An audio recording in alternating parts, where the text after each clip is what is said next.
When Troy Perry began the church in 1968, he had 3 points that he thought it was very important that we have in our churches. That one, it was a place where people would encounter God.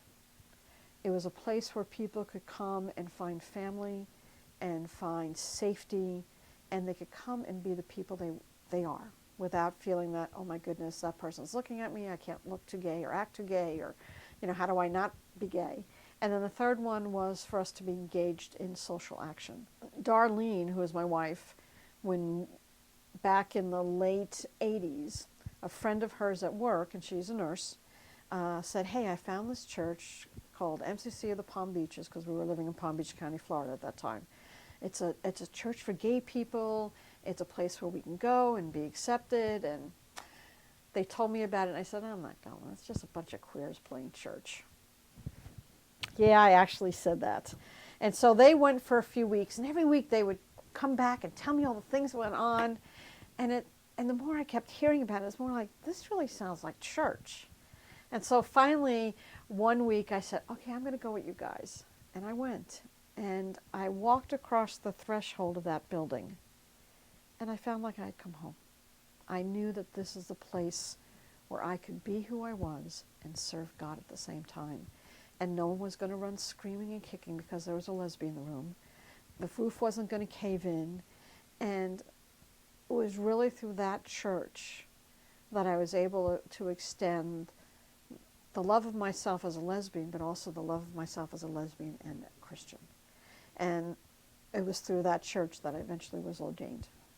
By that time I had come out and figured out that I was a lesbian, and many of the other churches were not accepting of me because of that. And MCC was fairly new at that time, but its outreaches to the gay and lesbian community, it felt like a place I could actually be comfortable and be myself. I fell in love with the church. I just really clicked in that space. And the denomination actually changed pretty significantly, I think, through AIDS, because by the time I got here, it was 1987. By about 1990, I think we had lost probably a third of our clergy because they were men and they were all died of AIDS. In MCC, by intention, there have always been men and women in pastorates.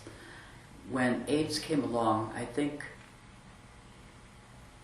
the entire structure of the denomination changed because so many men died.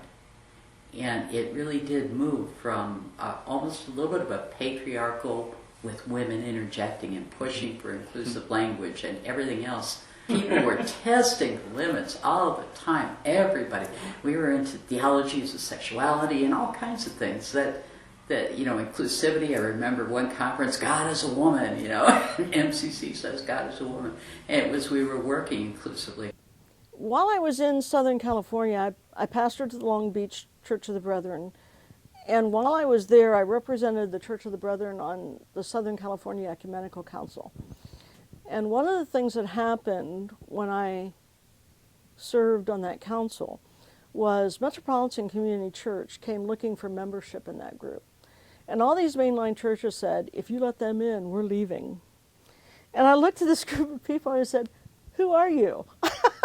And they said, you've never heard of Metropolitan Community Church? I said, no, who are you? And they said, well, we're a Christian church that has a primary ministry, the gay and lesbian community. I said, oh.